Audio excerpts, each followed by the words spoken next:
One of our missiles is called going pitbull. So it attacks a toddler. You just see explosions in the thermal, like, hey. I will go to prison. I will murder somebody. You should calm down. We want armor that explodes outward. Here, we try on Igor first. I have a confession to tell you, and this may hurt your feelings a whole lot. Oh dear. Oh, you didn't hear this? No. Oh What my the? God.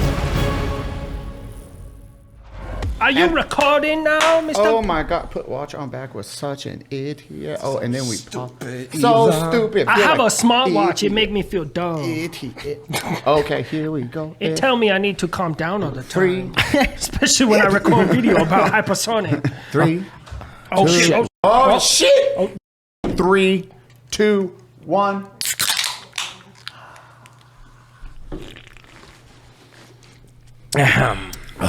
I am the most interesting man in the world. That's how we're starting this. Hi, everyone. Welcome to the Unscribed Podcast. I'm joined today by Eli Doubletap, the most interesting man in the world, Habitual Linecrosser, Brandon Herrera, and myself, Donut Operator. Thank you for tuning in. Welcome, everyone, and here's another episode for Veterans Month, or whatever we're calling this. Brandon, what are we calling this? Veterans Month sounds nice. Okay, we're calling it Brandon's Month. Brandon's like, Just let the valor flow through you. I can't. I'm still stuck on your smartwatch. Smartwatch get up. You're just like, well, yeah, a smartwatch just tells me that I'm hyper tense all the time. It does. It's like, you need to calm down. I'm like, you need to shut the fuck up. That's what you I need to just do. It was supposed to make my life easier. Hey, you know what? Not hyper tense. You know what helps somebody who's having a panic attack? Being told digitally. You should calm down. I cannot count the number of meetings I've been in just sitting there listening to someone say something stupid. It's like, you need to calm down. I'm like, no shit. They need to shut up. No, what you need to do is just set like a sort of a ringer alarm for it where it's super loud. Anytime somebody says something dumb as shit, ring. Like, Super loud. Sorry, I'm stressed. Fuck. dude, I love it. Sorry, I have an allergy. It alerts me too. I'm allergic to dipshits. Maybe that'll get me fired quicker. Like, I told my last class of students, they're just like, oh, you know, we can go say this and this. I was like, I don't care. Fire me. I don't give a shit anymore. And like, it's funny because the place that I work at the academy, they straight up told us, they're like, look, no one's coming to replace you. You have to find your own replacement. It's like, so you could have just told me I can do whatever the I want from the get-go. Because that's how I received it. It's like, you can't fire me because you can't find anyone to replace me. So I'm going to do what I want. I love how anti-military you went from hua to I'm finishing and retiring to You sound like such a fast period turnaround. Like, oh yeah, there we go. Or you sound like Jack Black in School of Rock, where he's like, "I'm going to take a nap. Y'all do what you fucking want." You know what's funny is I nap like 3 days a week in my office, just close and lock the doors, and I got a couch in there. It's awesome. No one's gonna interrupt Big Sarge. No, man, fuck, dude. I this is the thing. I had after we had that episode where Nick and you and Tyler and everybody convinced me to like part ways with the military, and it came full circle. Sorry, nobody saw that episode. Yeah. Yes, The most watched one on the channel. Yeah, of course. I know. It's like the monster that's just like. And after that, I have this wall of like accolades. It has like my MSMs, my RCOMs, like all the awards I've gotten from like being a battery trainer and all this other shit. And I walked past that one day and I looked at it and I was like, man, they took years off my life for like a $50 plaque for this job. Like, I was just immediately pissed. I was doing the numbers. I think we talked about it. It's like doing the numbers of your retirement, how much is going to be versus just like, hey, let's just focus on, a couple. Do it. Those few years just dedicate to your work. Yeah, And the sheer difference. You're like, okay, 4 years is not worth 4 years. Yeah, definitely 4 years. And I mean, honestly, I look back now and I was like, why was it was like Stockholm Syndrome. That's what it was. The military's really good at Stockholm Syndrome. Like, it's not that bad. You're standing in the rain at 3 a.m. Like, you haven't eaten in 18 hours. Like, this could be worse. I could be living in L.A. I don't really know. Oh, I mean, that's fair. You been to L.A. recently? Oh, no, never been. I don't want to go. You can't make me. Whatever you think it is. Yeah. It's like Polk. just reverse. Every once in a while, like probably every like year or so, I'll think in my head, like, you know what? There are nice parts about LA. The beaches are beautiful. The weather's nice. Like, you know what? Maybe if I've got a work reason to go back, I'll go back. And then I do. And then immediately I'm hit by the reality of like just homeless dicks, shit on the street, smog. place. The world, the earth, when you're just flying around LAX, looks like it has cancer. It looks like the one movie, The Escape from LA. Like, Yeah. like, oh, there it is. It's a war just- zone down there. Snake Plissken's having fun. We're just gonna rename it to Battlefield LA. Yeah, Brandon and I were in LA like a couple months ago, and we took my girlfriend there, and she's like, "There's no way there's human poop everywhere like you guys talk about." We walk in, like one of the first streets we go down, there's just shit everywhere. 1 block from the hotel. Yeah, tent city, like is. A lot of places are getting like that. My little sister, she got into a motorcycle accident. She lives up in Washington, and my mom went up there to be with her. She's in rehab right now. She broke her pelvis, both hips, her fuck. wrists. Like she's positive about the whole situation though. Where in Washington? Everett, Washington. Oh, yeah. Godspeed. Yeah. Because he used to be up that way, right? Yeah, Everett's like it's where the 405 and the whatever that they merge together, but it's not a good. It used to be great. Used to be, and then Yeah, my mom, she flew into SeaTac, Seattle, Tacoma, and she's like, Seattle's a cesspool. Like, it's bad. You know, human feces everywhere, tent city, homeless population. And then my little sister's like, yeah, some of the things that people are doing nowadays is apparently they're taking like rubber bands and they're like shooting needles at passersby. And I was like, I will go to prison. I will Why? fucking murder somebody. that sounds Instant like just- dude. This is a place where they have parking outside. There was a big issue with these RVs. They would buy an RV and just park it in a nice neighborhood just in front of the house, and you can't do anything about it. So you just have a homeless person or an RV tent city. Well, that's Yeah. par for the course, but the rubber band needle thing is like, that's like worse than anything in the anarchist cookbook.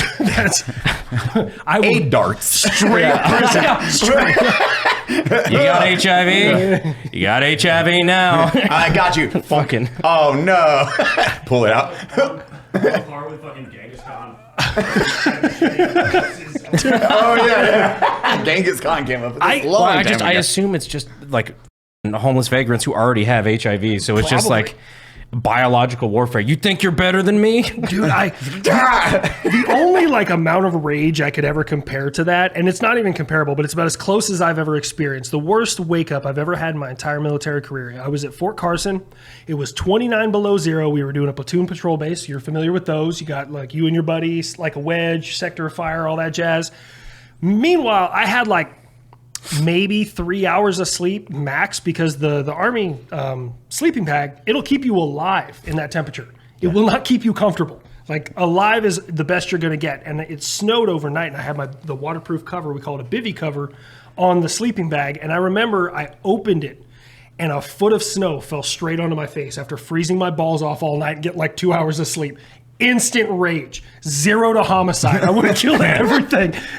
I was in Asheville, North Carolina, which is, if you know about Asheville, it's like the Los Angeles of the Blue Ridge Mountains. It's, We call it the Portland of the East Coast. yeah, it's kind of like the God. same type of people. And like, I was there one weekend, I was doing a vlog, like hanging out with my family, and there was just like homeless dude with all these tattoos over his face and all over his body. And he was just like flicking my camera off, and he wouldn't stop doing that. And I'm like, hey, back off a little bit, dude. A week later, there's this big news article where this cat got stabbed with a bunch of needles, like over a dozen needles, and it got, it died, of course. Obviously.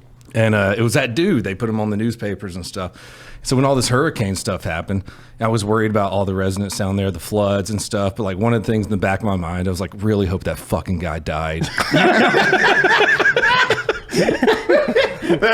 Well, It's like- the good news is people like that don't have a very long life expectancy. That's true. I'm glad that there's... Hi, it's your boy. You can Long just take time that viewer, word out. first time caller. I'm glad that there's no like miscommunication here. There are in fact people in this world who deserve to die, and there's some people like no one deserves to die. Well, I can think of a few. There's I got a short list. It's the Bill Burr. It's like, all right, you could say it's bad, but no reason. I'm like, oh god, man, I forgot about any of the training that you do in the military. It's always that god awful. Oh, God miserable. awful in the coldest. You were in Korea. I did just Korea. watching Eli skirt the monetization symbol right now, where it's like, we're getting close. Anyway, military It's training. different. Yeah. I guess that was my fault, man. Back to the needle. Like, no. Guess some people deserve to die. What are we talking about? Goddamn. My bad. I got too comfortable here. You're part of it. Cody, you taking off your boots? Cody, what is the shit military things you had to do? Like when you're like, you were a sailor. I forgot about that. Yeah. What was I've never heard of like rate? Cody's like this sucked. Well, we heard about the PSP. Oh yeah, never mind. That's some PTSD. No. I got cummies on my PSP. That was I rewatched that episode we were on where you told that story about throwing the mattress out and everything. I was driving back from Houston, I think, and I was crying laughing. I was there. It was just a funny fucking story. I'll think about it. Let's come back to it. I'll try and think of What was something. your rate in the Navy? I don't even know. I did a lot of shit. I was supposed to be an avionic electronic technician, and then I went to auxiliary security force on Norfolk Naval Base for over a year, and then I tried to be a SEAL, and I went to a program called the NUG program, New Useless Guy, and I did that for a long time. My command forgot about me, so I was just like swimming, working out every day. And then I went to BUDS, and BUDS didn't work out.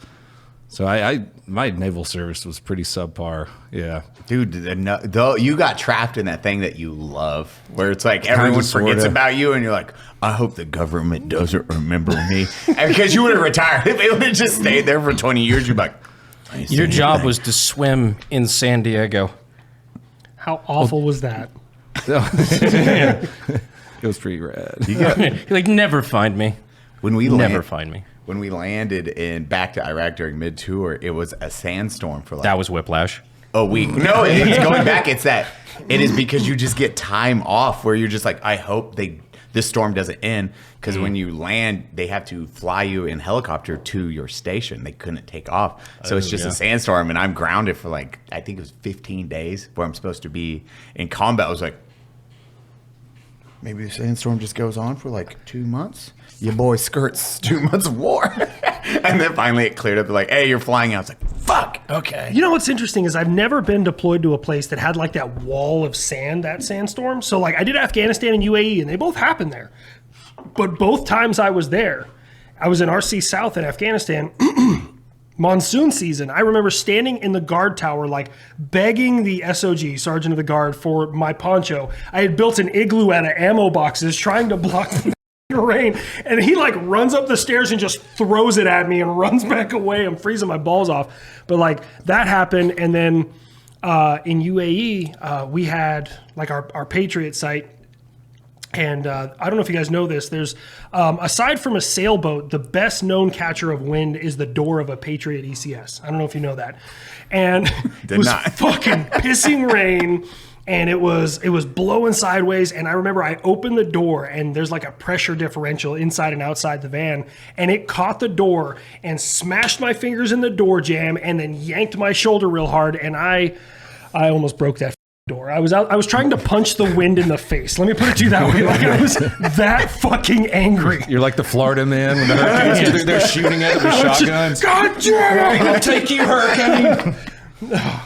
How do the missiles work in the hurricane? Or not the hurricane, the sand over like... Well, I assume you're not supposed to fire them in tornado winds. You shoot the hurricane with the missiles. We actually have a setting that I was going to say, I guarantee they have... Because it wouldn't be like, well, the Iron Dame's going down. The missiles ain't going to stop now. Well, I assume, Tel Aviv doesn't get hit with many tornadoes. That's true. But sandstorms... I guess the easiest way to explain it, so we have a gale force authorization inside of our van, and what that does is, so the missile has to know where it's going, so the radar has to tell it where it is. Like the missile knows where it is because it knows where it is and type shit. Yeah. Thank you for reciting that, because I was going to. Of course. So the missile comes out. Itching the tism, you just had to do it.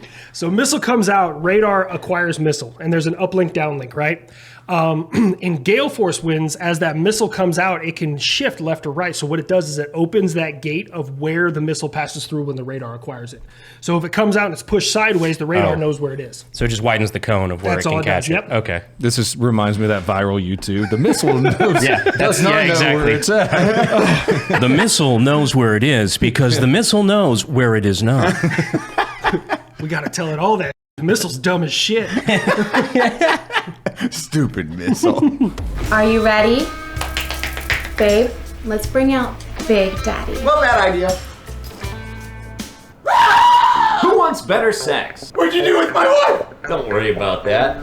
She's fine. The best way to get started is by going to adamandeve.com. Adam and Eve is offering 50% off just about every item. And that includes free shipping, plus rush processing. Where is she? Didn't I already tell you that she's fine? Adam and Eve wants to make your life easy. Plus 100% free shipping and rush processing on your entire order. What? It doesn't matter how much you spend or what you buy, all of it will be sent discreetly, fast, and to you for free. Why do you keep doing this? Bring more pleasure and satisfaction into your bedroom. Just go to adamandeve.com and select any one item. It could be an adventurous new toy or anything you desire. Just enter offer code UNSUB at checkout. That's unsub, UNSUB, at adamandeve.com. This discount is specific to this podcast, so be sure to use code UNSUB at checkout. 100% off free shipping and get it fast with rush processing. Code UNSUB. That's fucking wild. So all radar does is go left. Yeah, go left, go right, and then one of our missiles, it's called going pit bull for anyone who ever works. So it attacks a toddler. In the ocean. Yeah, the pit bull swims a mile out to sea to attack its drowning toddler. People are getting angry in the comment section like that. Ooh. There's some guys who like radar guided missiles who's like, let him finish the pit bull thing. Yeah, pit bull owner. I can make those jokes. Fuck you. That's my race card.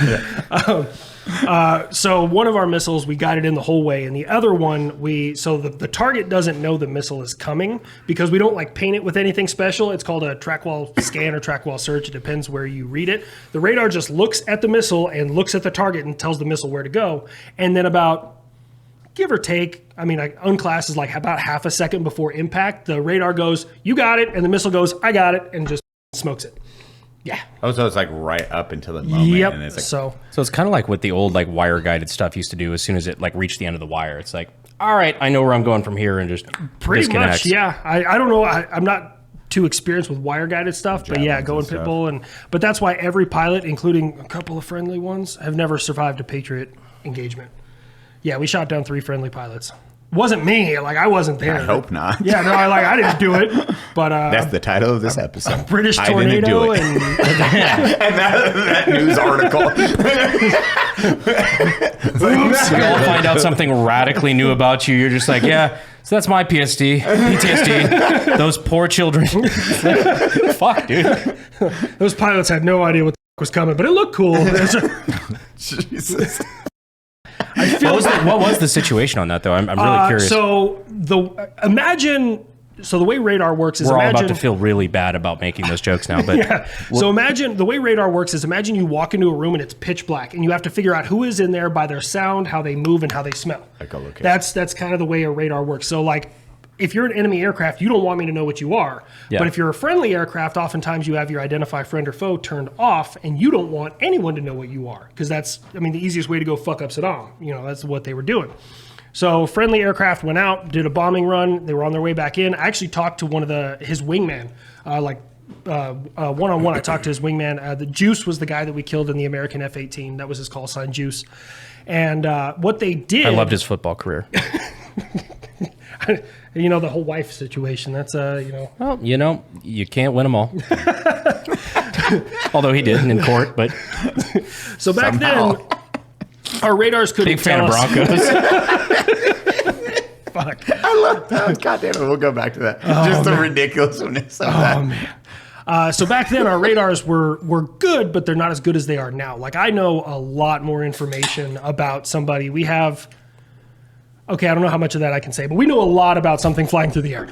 And what they did is they dove towards the airfield. Now, what it is it's a threshold of kinematic criteria, your altitude, how fast you're diving, length discrimination, all these other factors. And what the system did back then is said, that's an enemy missile. The system thought that the pilot diving towards the airfield was an enemy missile headed towards the airfield. And back then, operators were trained that the system is smarter than you. If it recommends something, that's what it is. Now we know that the system is imperfect, so operators have to verify everything. Why did they dive toward the airfield? Honestly, I don't know. When I talked to the pilot that was his wingman, he straight up admitted, he's like, we were instructed to dive towards the airfield, and he goes, to this day, I have no idea why we did that. That's very strange. Random and telling at the same time. Yeah, he doesn't know why. He explained that they It's used... a conspiracy from Big Missile. Big missile go whoosh, and guy go bye-bye. That's fucking crazy, though. When it dove, because I'm assuming they knew that maneuver would maybe set it off beforehand, or no? This is 2003, and not a lot was known about American Patriot. And back then, pilots weren't really well instructed on air defense, like American air defense. They were taught a lot about the enemy. But then back then, we also didn't know too much about our friendly air capabilities. The guy came off of the USS Kitty Hawk, which is crazy because my brother served on the Kitty Hawk. He was an old carrier, diesel carrier. And I've heard rumors that he actually successfully ejected and then drowned in the lake. Oh, shit.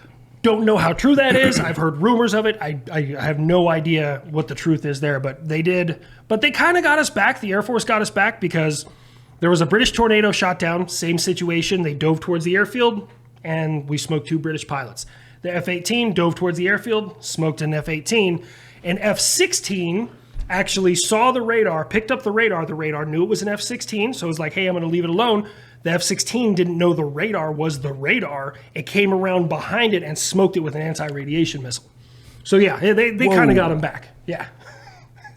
Iraq 2003 was a wild place for air defense. Holy fuck. Wait, hold the on. So he didn't know it was his own friendly. Yeah, he just got pinged. And so he was like, that's wild. He was like taking it out. Yeah, and F-16s. then, you land, you like fucking took out a missile launcher. And they're like, that was yours. That was, yeah. So about that. Yeah. How much is that? Those things are like $150 million a piece. Yeah, that's a... But I mean... Was it unmanned? So the radar itself is unmanned. So Oh, it's that's just good, at smoked least. the radar. Yeah, no one Yeah. died in it.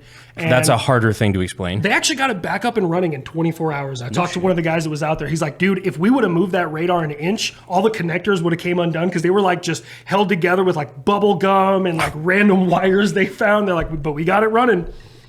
So I was wondering, because like you mentioned that there was talk that the guy had survived and drowned after ejecting. Mm-hmm.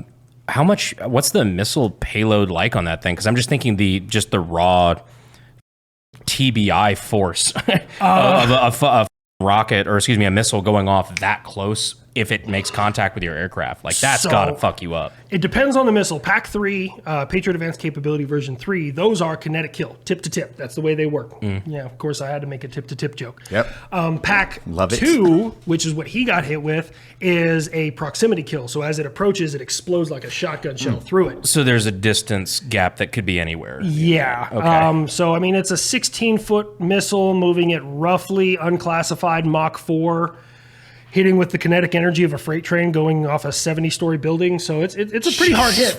Like Yeah. it's a pretty hard hit.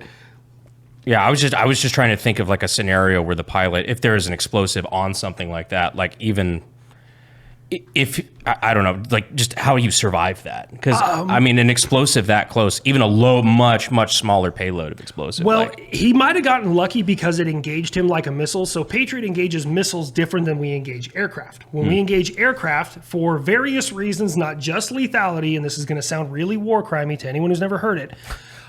Go on.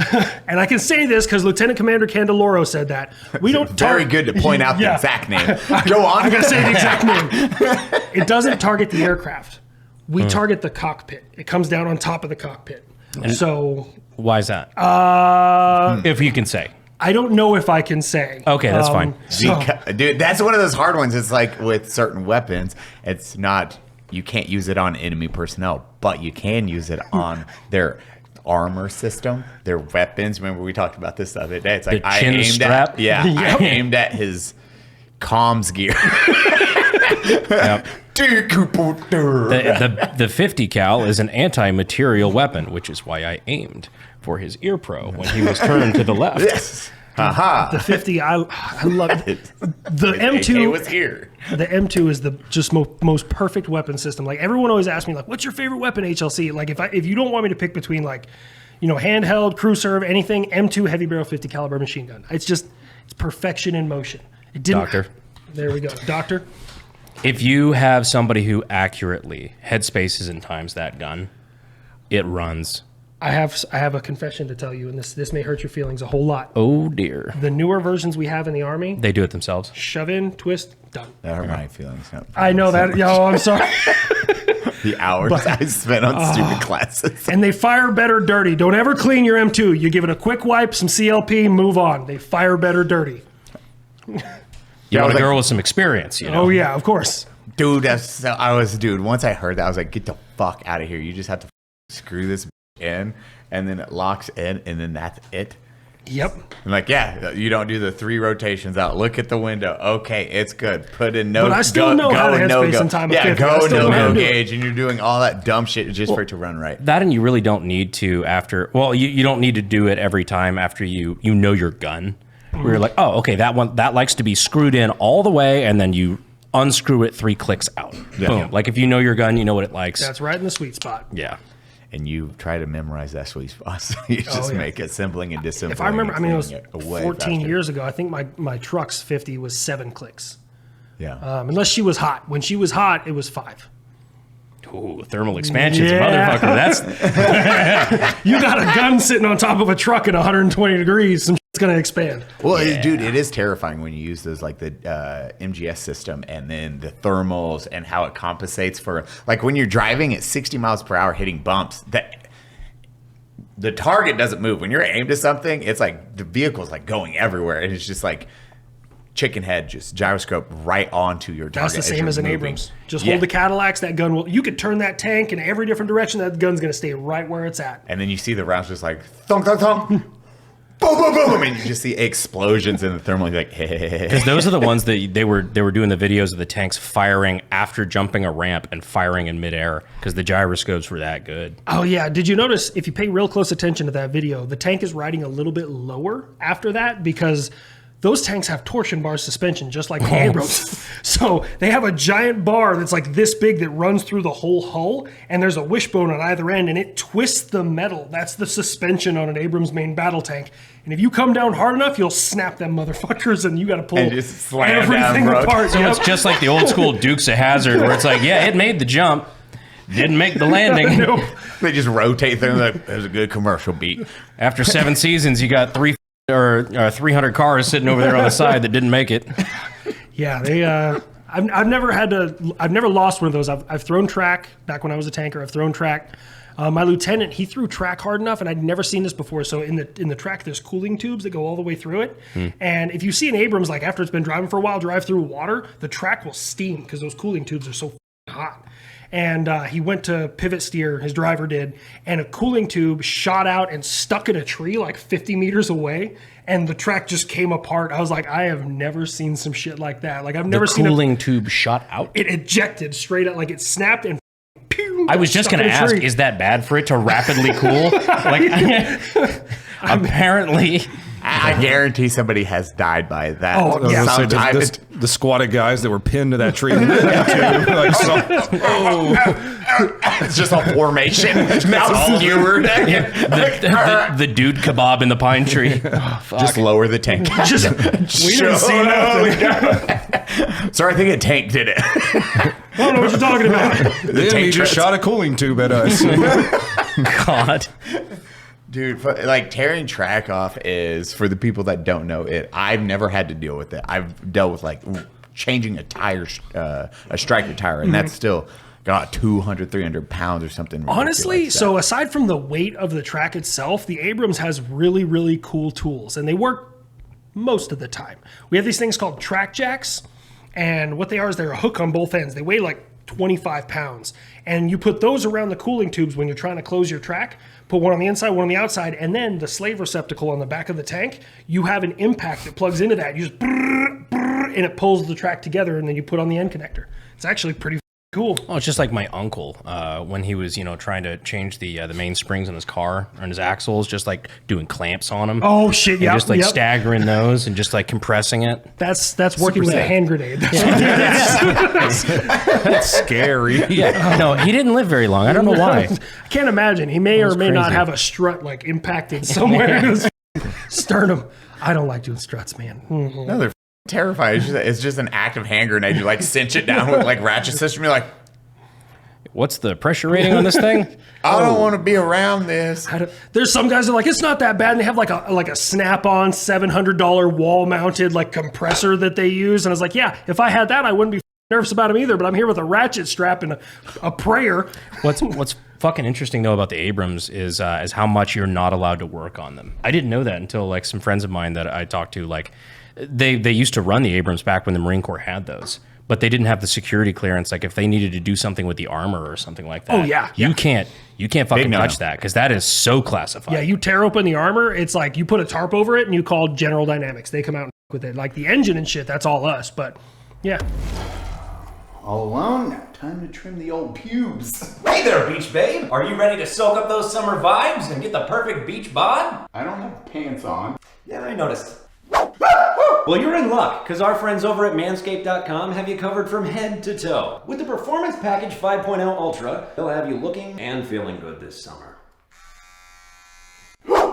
Trust Manscaped to unlock the confidence you need to turn heads this summer season. Join the 10 million men who already trust Manscaped and use discount code UNSUB at checkout to get 20% off your order plus free shipping. Let's make this summer your smoothest one yet. Keep your ear and nose as tidy as your hedges. With the Weed Whacker 2.0 ear and nose head trimmer, you'll be looking classy as ever. The updated Lawnmower 5.0 Ultra groin and body hair trimmer got a summer makeover. It's waterproof now for all those times you need to shave your groin or body hair at a pool party. So get 20% off plus free shipping using code UNSUB at manscaped.com. The summer sun is here to stay, so trust Manscaped to keep those pubes at bay. Okay, so I didn't know that. I know it's like reactive armor plus Yeah. everything else. Probably very bad for you armor too. So an average Abrams doesn't come with the reactive Cancer. armor. That's part of the Tusk set. Tusk is Tank Urban Survival Kit. Okay. My tank didn't have ERA, explosive reactive armor, but the standard Do you know armor. what reactive armor is? Dude, it's fucking. I would love to have been in the pitch meeting for reactive armor. You just sit up and like. So basically, Ready to go? people Oh, I started love it. Let 'em penetrating. People started penetrating tank armor with things like shape charges and whatnot. So like you have an RPG-7 where basically the front cone of it is just copper. Yeah, of that's course. They'll do the cone thing. liquefied. Fucking, yeah. Yeah, it's just liquefied by the high explosives, which then creates a jet of liquid metal that penetrates a hole and pushes explosive through that hole and into the cabin and Fries everything. cooks the guys inside. So reactive armor is the idea that how do we beat fire? Fire. So the armor on the tank explodes. The other way.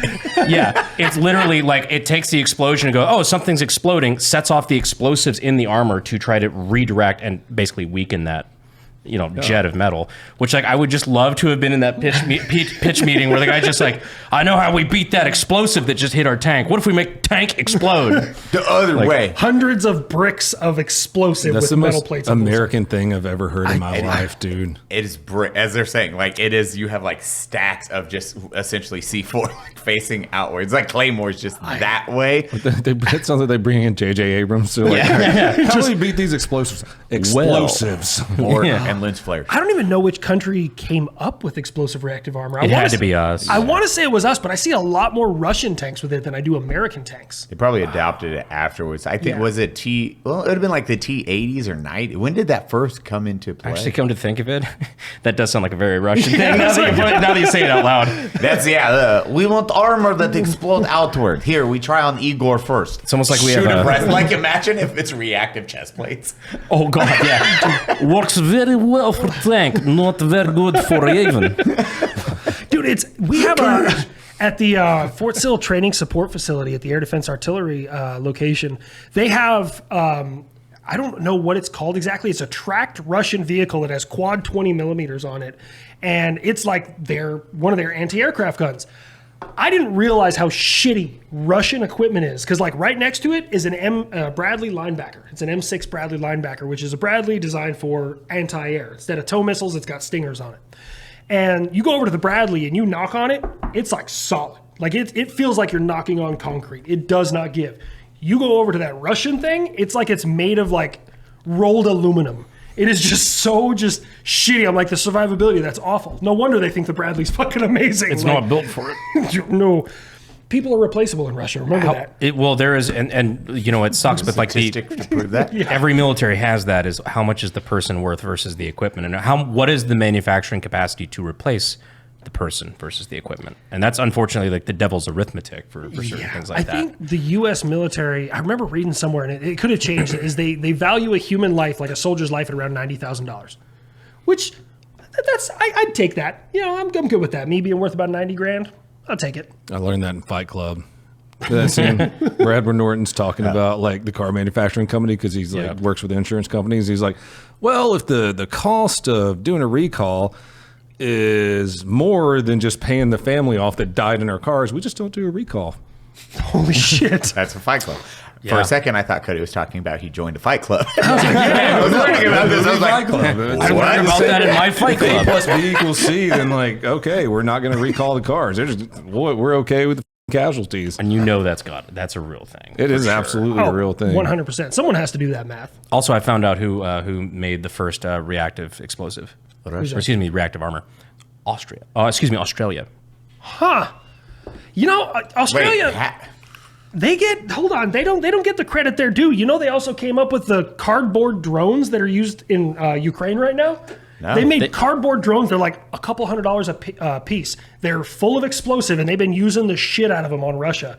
The Ukrainians have cardboard, like they come in a kit, like you're putting together a model airplane. No shit. And then it's just fly explosives. But it's made of cardboard. So made of cardboard. So I don't know what the returns are on a radar from cardboard, but like, I mean, if it's a couple $100 to make, they charge what? Even charging $1,000 for. They sell them in a pallet, like flat box together, and you just grab one and like, dude, it's so wild. The Australians that are is like the devil's origami. We can't pay these soldiers to do this. I got an idea. Okay, there's this elementary school right down the street. God. We just do arts and crafts once a week. We pay the kids. Make sure the crease is nice and tight, Betty. Whoever gets the most gets $10. No, but apparently the kids racing to put these things together. Just strap the explosives on it and we're good. We'll be fine. You're getting a pizza party. It's like the perfect weapon. We have designed the perfect system. Good effect on target, Alan. Apparently they were trying to defeat Japanese 75 millimeter hollow charge shells that were being used against Allied tanks in the Pacific. Huh. So at 40s this happened? 1944. Did not know that. I would have not guessed that. I would have guessed way later. Yeah, no, that's. I learned something new today. I learned something new today too, and so did you. Hopefully, unless you're Nick. Nick probably knew this. No, you know what? I got something that Nick doesn't know. I learned about something recently, and because I do a lot of my research for like my USA versus the World series, and I was doing research on. Yeah, right. We're the reigning champions right now, just so everybody knows. Brought to you by Underdog. Yeah. You want to make a bet on World War III? I sure as shit do. The over-under. So, the Brits, I didn't know they had this, and I love that I get to use these words in succession together. So when I describe this, I love the Stinger. Let me first start with saying that. I love the Stinger missile. It's a great shoulder-fired missile. It's a solid missile. It does good effect on target. They're affordable. I like it. I love it. But the Brits, they came out swinging. They have something called the HVM, and I love that I get to use these words. The HVM is a Mach 3.5 shoulder-fired missile that locks on and has 3 tail-stabilized explosive fragmentation darts inside of it. Why? What is it used for? Aircraft. Apparently you yeet it at them at Mach 3.5, and you can find pictures of it. It's got 3 metal explosive darts in it that are like this long. Are they like stagger stacked in it? No, like, they're all 3 together, like this big shit. around. Yeah. It's like a giant flechette that explodes. You're turning me on, brother. Bro, it's wonderful. That's metal as fuck, dude. I was reading about it. I was like, Yeah, UK. That's what I'm talking about. Well, the real question is, did they give 1,000 of them to a CIA operative named Tim Osman? I don't know how many of them they even have. Dude, it's wild. If you don't know that joke, Google it. I'm going to be assassinated. It's important. Brandon died yesterday. You guys know that. You get that, right? I don't know that one. Oh, yeah, that was the CIA handle that we gave to Osama bin Laden back when he was working for us. No shit. Yeah.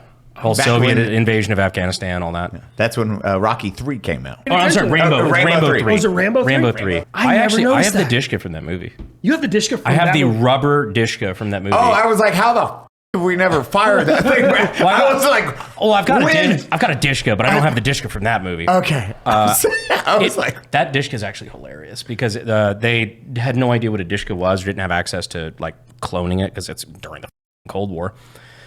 So they just had a rubber replica made of an M2. Oh, shit. And they just added the finned barrel with the big anti-aircraft sights and the muzzle brake, and they're just like, good enough. Fucking nobody will know the difference. That looks like a Dishka. government work. Good enough for government work. Clap their hands off. I didn't know. I would very much like to see that someday. Ah, come by the shop. All right. When it's not flooded. Yeah, that's fair. So let me preface this by stating that I thought long and hard about this, and I didn't want to, like, it was a moral dilemma for me, and I may legitimately need whistleblower protection here. So Not the podcast for that. Oh, no? We are good people. you want me to leave it alone? No, you go. Okay. I don't care. We can. So I just want to know what the fuck. something happened recently all that, end up dead. that kind of turned me, and now I'm like, all right, something's got to be said. So I don't know if you know this, but in Oklahoma City, 2 Afghan men who showed up during Operation Afghan Welcome, or Allies Refuge, or whatever they called it that week, right? The people we brought in from Afghanistan, the 130,000 of them. Oh, this is right during the ending of. after Yes, the but pull-up this is and all. actually, right during the I have drawdown. a guess on a year. Wait. This is this year. Oh, really? Oh, shit. Okay. So I don't know guys- what you were about to give us information on, but I'm like, Oklahoma City. I'm like, oh, no. So in Oklahoma City, they were... I was saying the same thing. I was like, oh shit. You really might need whistleblower protection, right? I'll see you guys later. Yo. So these 2 guys were just arrested by the FBI because they were planning with ISIS-K, which is the ISIS that's in Afghanistan, to shoot up voting booths on voting day. Oh, I saw that. Yes. Yeah. So that was this year. These guys, then you find out later on down the road, they weren't properly vetted. And here's the thing. I was in the G cell. I worked in the G3 during Operation Afghan Welcome at Task Force Picket. I was privy to a lot of information. Now, during humanitarian missions, you understand that there's a lot of people that come in, and there's a lot of diseases that come in. Like every other day, it was leishmaniasis, smallpox, like pick a disease aside from like polio, it came through our borders, just so you guys know. The part that I have a problem with is I was watching the United States government hemorrhage about $1 million a week per base. There was 7 bases doing this simultaneously. Okay, so there's that. 7 mil a week. 7 mil a week. We did this for 6 months straight. And meanwhile, so this was Was that 35 million a year? Something like that? I have no 20. idea. I mean, how is it? In this time, Holy shit. we found 27 weeks. they got free housing, free medical, free food, free everything taken care of them by the U.S. government. But they didn't want to follow the rules. We paid contractors to clean the 35 latrines. million a year, excuse me. Yeah, we paid contractors to clean the latrines 3 times a day, and they were still shitting on the ground next to the latrine. So like, okay, I get it. There's some things. They started making shanks and stealing from each other. Like there was a lot of bad shit that happened. But the problem that I have is we were Per there week, $1 million per week, and there were 7 of them. 7 bases. Yes. 28 weeks or 27 weeks times 7 million. 189 million. Yeah. Yeah. What the So that's how I know the government. Now Brandon's like, oh. Oh, yeah, fuck. That's how I know Jesus the government Christ. doesn't care about homelessness, because if we could do that for 130,000 people at the drop of a hat, why can't we take care of our citizens that way? Just the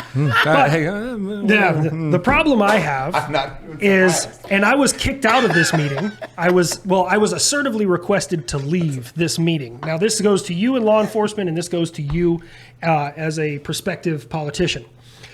Every single day we were told, we were told every day that we were not allowed to stop them going anywhere, which is fine, humanitarian thing. But then we would get notified about couple times a week of walk-offs, people who just walk off the base and never come back. And I was like, I asked the question, I said, hey, we have Customs and Border Patrol here. If they want to walk off the base and not go through the fingerprinting and processing, background checks, everything else, just have Customs and Border Patrol arrest them and send their asses back. Like, they don't want to follow the rules, they can leave. I was told to leave that meeting because we had to allow them to walk off the base. So there's people here from Afghanistan who were allowed to walk off of those bases and were never vetted, never went through healthcare, never did anything. There's not many, but there are here.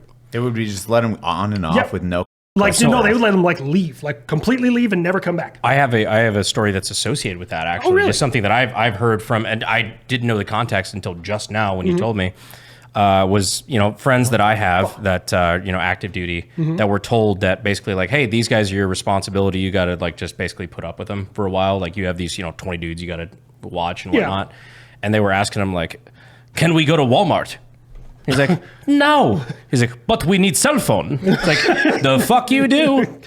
Yeah. Like, and basically just telling him like, no, sit down. Like, I'm not taking you to Walmart. Like, I don't even like you here. That was... And this is while you were over there. This is while I was in Virginia at Task Force Picket. Yeah, and here. Hearing everything. I was watching it all come in. Yeah, watching it all come in. And I was just like, I bit my tongue. And hats off to the 26 MEU, the Marine Expeditionary Unit, the 26 MEU, because those guys showed up and they were... I don't know if MEU has ever done a humanitarian mission, but like I was in the G cell and they're like, yo, Sergeant, you need to go down there and tell the Marines to stop drawing ammo. We're like, they're drawing ammo. They had like convoys lined up. They're like, we need 50 cal, we need 5.56, 7.62. And I was like, guys, this is humanitarian. They're like, so we can't have bullets? So less 50 cal. Got it. Less 50 cal. More 240. They just got to make this humanitarian. Got it. Yeah, the Marines. And then it was just... Don't get me wrong, there was absolutely good people who came through our borders. There was absolutely people who wanted to go through the processing, become an American citizen, do everything the right way, and get an opportunity here. So I would never want to Which we love. that. And that's the thing. It's like everyone is on board for that thing because there was a lot of people that got fucked over that did help a lot of individuals overseas. There was a lot of dudes, they risked their lives and their families' lives. Yeah, to help us. And then they still got fucked over in the long run. Like, who's our boy that got the Terp? Yeah, there was a couple of Terps that like, and then the one dude that just saved Sniper guy. Chris Kyle? No. Jake Gyllenhaal? Not Jake Gyllenhaal. He was played by oh man, yeah, the other movie. You're talking about Lone Survivor. Lone Survivor. Yeah. Marcus Luttrell. Mark Luttrell. Yeah, Mark. Oh my God, why the fuck, Mark? I forgot. I don't know why I forgot would love to his meet that name. man. I was like, are you talking about Mark. the Guy Ritchie movie? Like, no, Mark. But that's like that whole thing with that dude that found him and went through that entire process and how much trouble it took. Our sponsor for this video is PDS Dep because everything is really expensive right now. I spent $400 at the grocery store, and I don't even know what I got. Milk. He got milk. One milk. You may be in debt right now because the economy is in shambles. You know what also comes with debt? Stress, anxiety, existential doom. PDS Debt has a solution for you. Help is available. Whether it be medical bills, collections, credit card debt, they have customized options for you. If you're making payments on your debt and your balance isn't going anywhere, this is the solution for you. PDS Debt has options that consolidates all of that debt into one low monthly payment. Everyone with $10,000 or more in eligible debt qualifies, and there's no minimum credit score required. Save thousands in interest and fees, and pay off your debt in a fraction of the time. PDS Debt is a top-rated company on Google and has an A+ rating with the Better Business Bureau. They're personable. Go check out all the reviews and see how many specifically mention PDS employees by name. It's incredible. You can get a free debt analysis right now by going to pdsdebt.com/unsub. It takes 30 seconds. Go to pdsdebt.com/unsub. Go now! I'm going. What's interesting is I saw that movie after Afghanistan. Great movie, by the way. Highly recommend it. Wonderful movie. I'll never watch it again.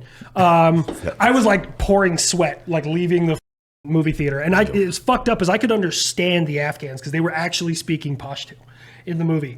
And that is the only instance of Pashtunwali I have ever seen. And Pashtunwali is pretty much like a Pashtun saying, I will protect you no matter what. And what he did for Marcus Luttrell is an example of Pashtunwali. I've never seen it in any other example. That's the only example I've ever seen. Them actually following Yeah, through. them actually following through with Pashtunwali. Sorry, little cultural thing, but yeah. No, that's really interesting. That's what's wild. Your side story with Marcus Luttrell. Who were we talking to? We're Marcus, or who's Marcus's brother? Morgan. Morgan Luttrell got on a plane with a guy. Yeah. And the guy was. Yeah. Oh yeah. Were you talking about that? What? Oh, God. A guy didn't realize he was talking to Morgan, Marcus's twin brother, and was claiming to be Marcus Luttrell. What? Yeah, oh, you didn't hear this? No. Oh what my the fuck? God. To be a fly on the wall, bro.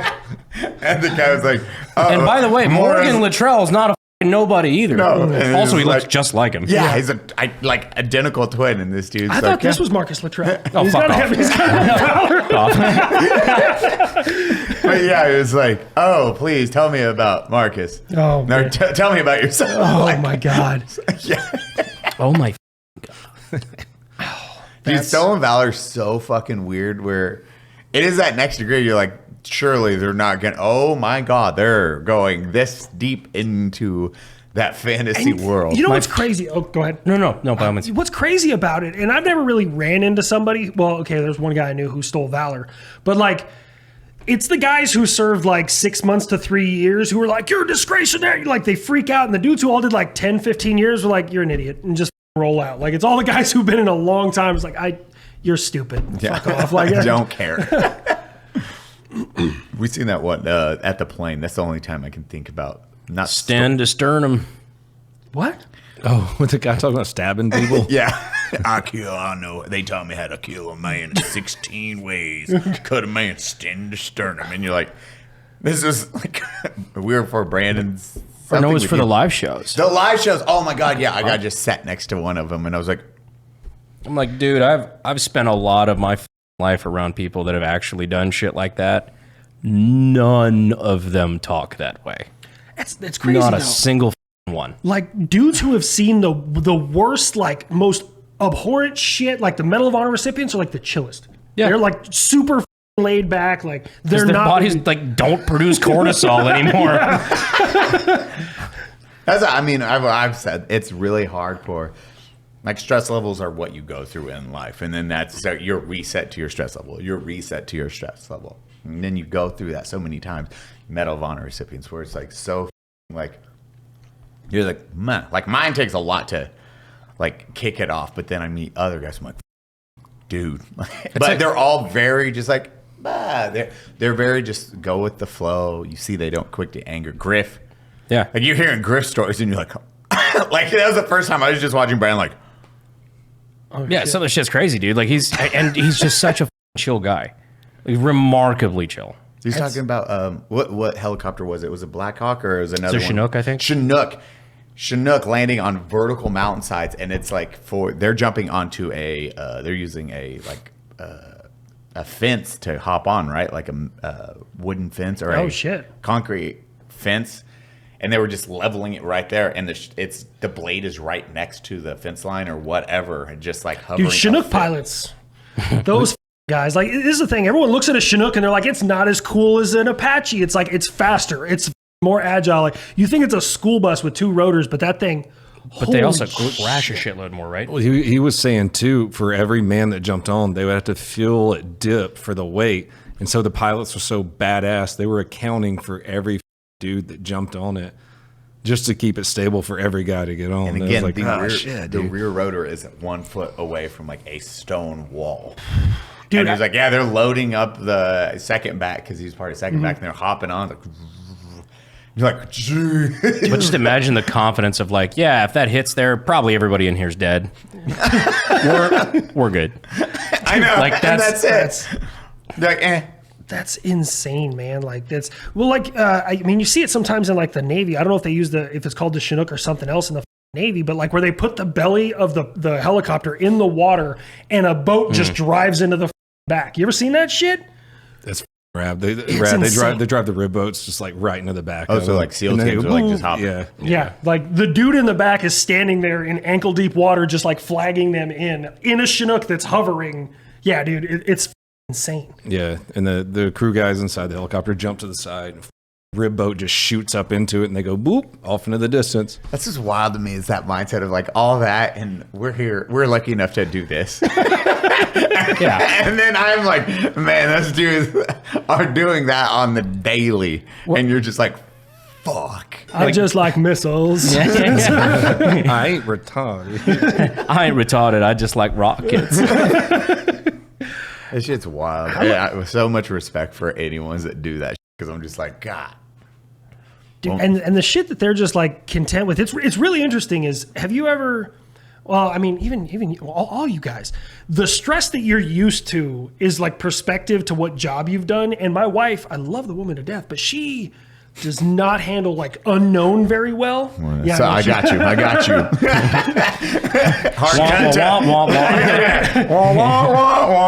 But like when something's unknown, she's like wigging out and she's like, "Are you stressed at all?" And I was like, "I mean, I am. It's just this is what I do every day." So it's just military. The way it is. Like I never know what the fuck is going to happen. I walk into an office, they're like, "We need this, this, and this done before you go home." I'm like, "Cool. All right." That's also why it's cool working with like the chill military influencers, because they have like they are used to that. Because like a lot of the life that we live is, you know, you don't know what you're doing next week. Yeah, there's no way you can know. Like you just have to kind of go with the flow. That's why I think a lot of you guys are so good at it. That might be it. Maybe that we're broken. That's what he said, Eli. That's what he just said. That's We're not what I broken. said. I mean, yeah, but like it's not what I said. Brandon's like, I didn't say that. I'm gonna Veterans are broken. He's like, no. I'm gonna put that on one of my shirts.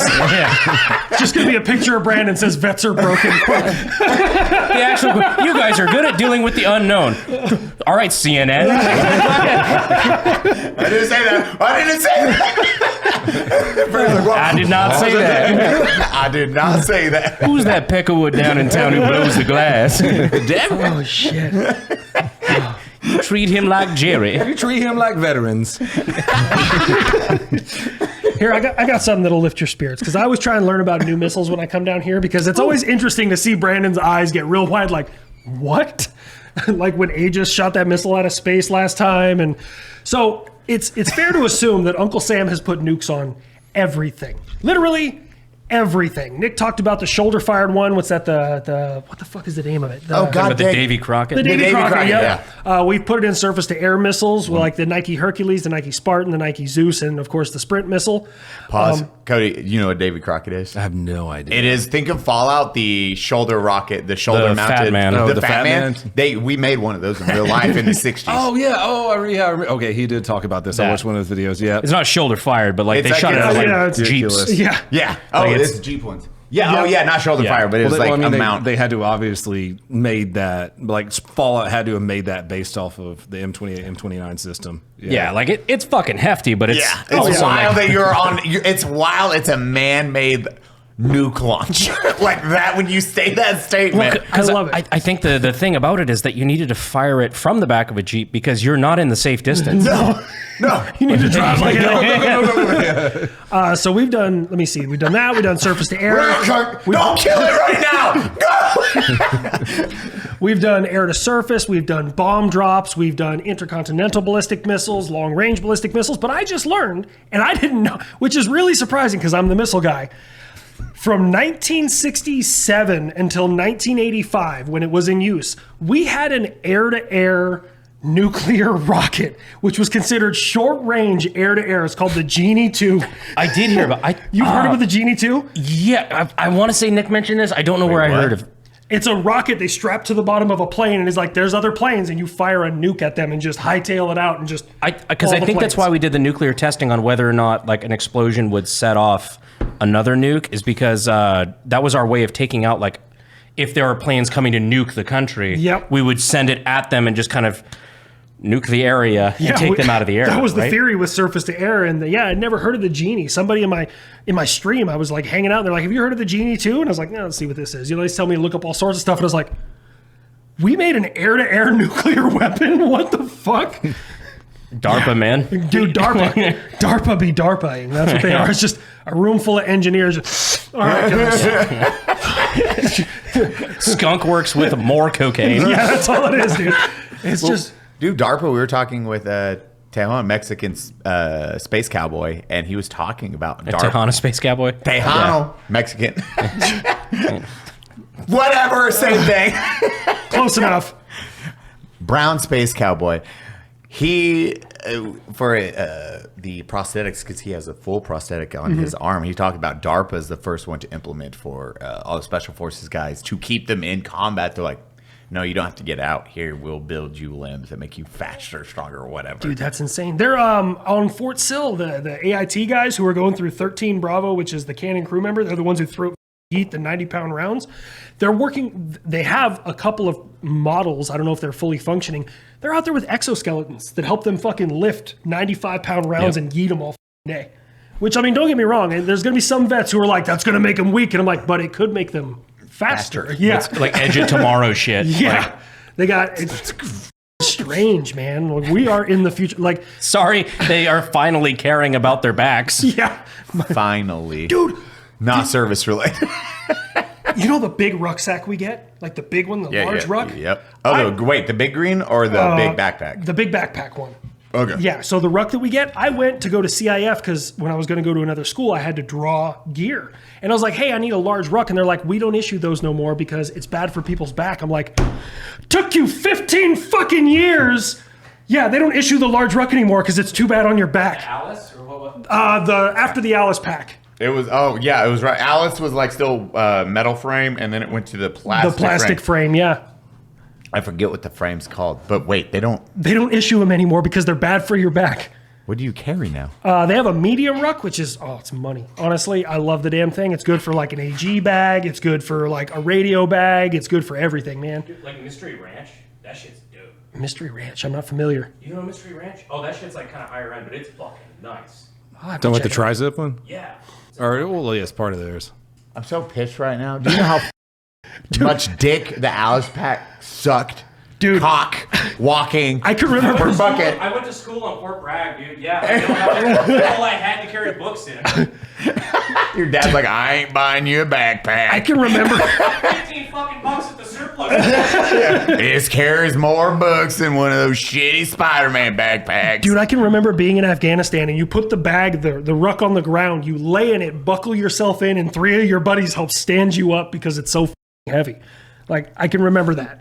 All right, we need to buy some of those new packs. So I really want to just fuck around with them. The medium rucks? Let me see if I can find a picture. Dude, I've never heard. Dude, I haven't either. We got those originally. We got those medium rucks in Afghanistan, and now they're standard issue. We just had giant ones that you'd have to pack. Dude, I bet it's something that's in Tarkov right now. Whatever he's going to show us. 100%. That's it. Super comfortable. Medium ruck. Oh, that looks way better. Oh, like even how it's designed on the back. Yeah. Show Cody. God. It's partitioned, and like, dude, it's money, man. Those are. And that can carry 35 pounds, so your EIB would just feel easily, way yeah, more comfortable easily, yeah. than beating the Dude, these things, I mean, they got waist pack. They're like, dude, they're really good. We used them. Those were our AG bags in Afghanistan because they issued them, and then when we got back from Afghanistan, they're like, we're taking those back. And then we had the large rucks, and now everyone's on the medium ruck. So now you just get an assault pack and the medium ruck. You don't get the large ruck anymore. But you still don't have to deal with the military. At the end of the day, it's still military. You're like, sweet. Look, it sucks less. But it still sucks. Yeah, and that part hasn't changed. I see my buddies, they'll FaceTime me. Like I talked to Sergeant Major the other week, and then I've talked to my friends are first sergeant now, and like Sergeant Majors, which is wild to have. When I was in, everyone was like privates and specialists, and now they're first sergeants. If you just don't get caught long enough, you're fine. Yeah. Like, that's really all it is. And my buddies are like out in Korea. Like, shout out to Holly. He called me on the field in Korea. And he is as old as me. I was like, fuck that, dude. Dude, it's... You're 39. You're still having to wake up at 5 a.m., 6 a.m., get the privates out, like march with them, and you're out in the field. I have to get up at 5:30 in the morning to make sure other grown men dress the same as me. Dude, that's what I meant. My life ain't bad. That's how I always self-reflect on that. I was like, you know what? Life ain't too shabby. I straight up told my wife after I get out, I'm like, I will never watch another sunrise ever again. And she's like, why not? And I was like, because I've watched it every day for 15 years. I'm so tired. It's the most tranquil thing. It's not. You're just like, I hate that thing. Just warm up. Oh, now it's got thermoinversion. It's going to happen. It's going to get cold as fuck for like an hour.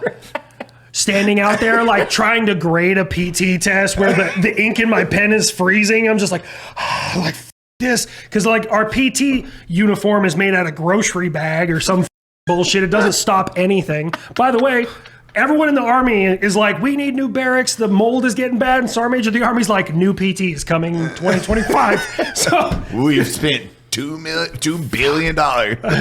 I love the military mindset on some of this shit, especially when it comes to military spending, because it's like, I'm all for cutting spending where it makes sense. But it's like, oh yeah, I want to make your life better. Here's a 20-cent pen. By the way, later today, you're going to be firing a $175,000 rocket. Yep. You want to? Did you hear about? We don't have enough money to fix your knee. Here's a javelin missile to fire for training. It's like, did you guys hear about Boeing? Someone audited. Well, yeah, Boeing's been in the news a lot. I am not. It just got exactly cuts back your heads down. Somebody audited the U.S. government, which they always do, and found out that the U.S. government paid Boeing an 8,000% markup on soap dispensers for aircraft, like the little like you push with your hand. 8,000% increase on the price, which makes total sense because that's kind of like the standard markup for all military shit.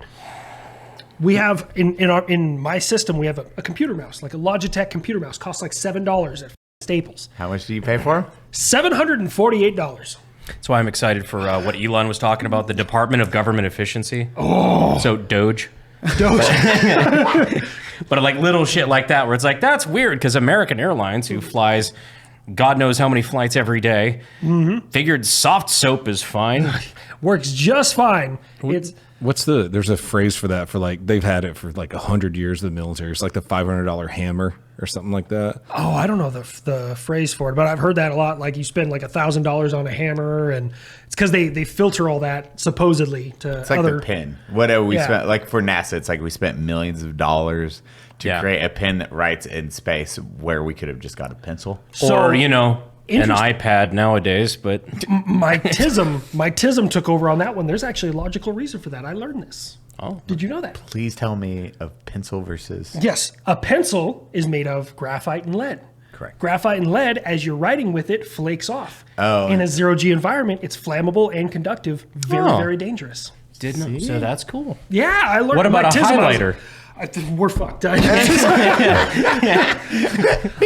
was like, kill him. He's asking questions he shouldn't be. I was just, I was assassinated by Boeing because I asked about a Sharpie.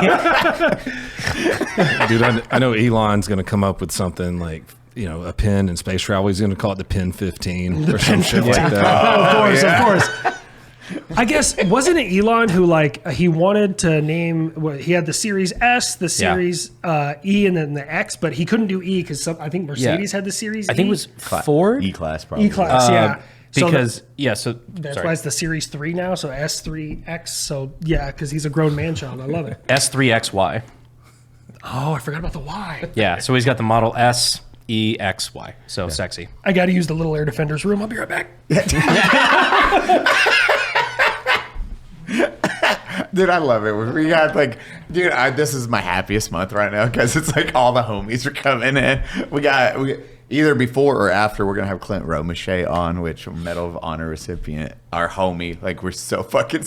I've never met Clint in person. I know. Dude, that's what I'm so excited. We were catching up today, and he's just so stoked to be on this month. He's like, fuck yeah, and he's just excited to hang out with everyone. That's awesome. I always forget how much he hates the government until we hop on a phone. I'm like, this is a dude that he's allowed to feel however he wants towards things. It's that shirt. It's like, I'm anti-government, but I work for the government. Like that whole thing. Have you seen the dudes that are hopping out of Bradley's with that T-shirt? Yeah. It's that's our boy, right? Dude, something I've always want to see that I read in books back in the day is the only person that a president has to salute is a Medal of Honor recipient. It's I would love to see Clint in the same room with Trump or someone like that. It's they have to salute. Walking around with his back. Like my whole, he's such a just good dude. He loves manual labor, He's up in North Dakota, and then he does public speaking, and then working with some nonprofits for ones that make a difference. So like just talking about Clint Roach. Oh, I would love to meet that guy. I'm sure he doesn't want to talk about everything that happened. He seems like a really cool dude. Him and Marcus Luttrell. Yeah. Oh, dude, all those guys are. You've met Marcus, right? I met Morgan. I don't think I've ever met Marcus in person. Yeah. Oh well, no, we did.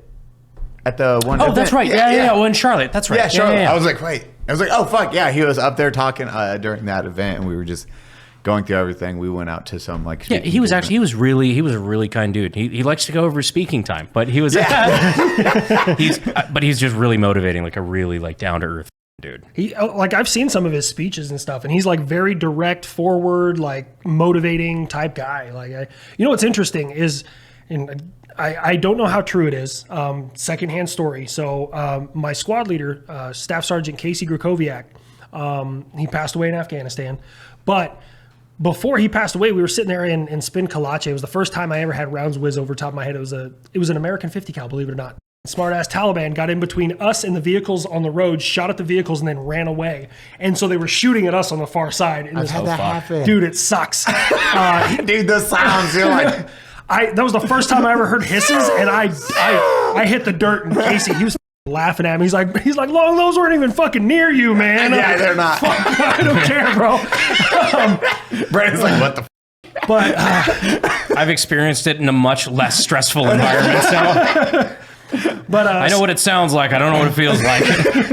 But Sergeant G was so he was Ranger qualified. He was a former Ranger instructor. As part of one of the Ranger bats.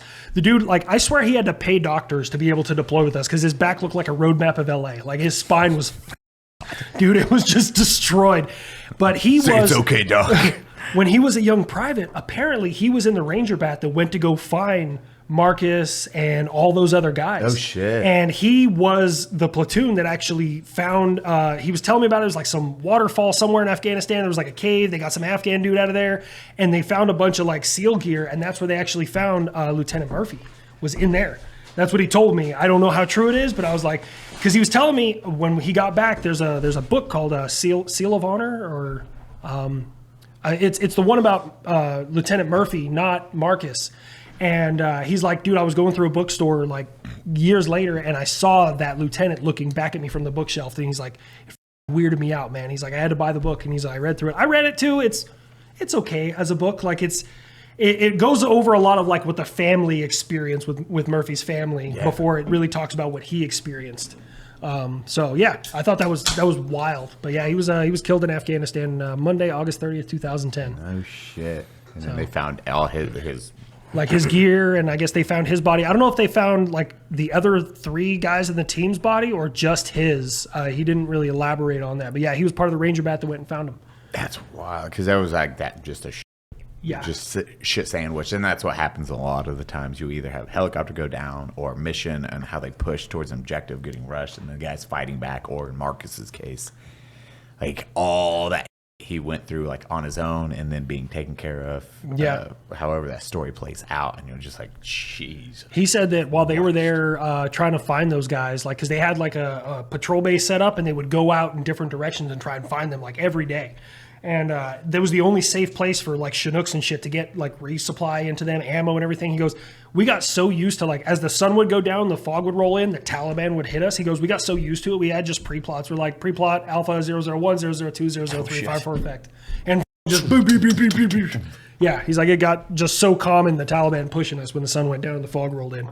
That's what you do when you read about like even what Clint went through, and that amazing idea for a forward operating base, like dude, in the valley, like surrounded by all sides is just hills. So you're just like, ambush site 1. I just like when I read that and when I watched the movie, which I think they did a great job on the movie. I don't know how Clint feels about it. I think call they for fire on yourself. Like that's a strictly American mentality. Like you look at the war in Ukraine and everywhere else, like no one is like, okay, we're being overran, let's attack. Like that is a strictly American thing. Like, all right, we're being overran.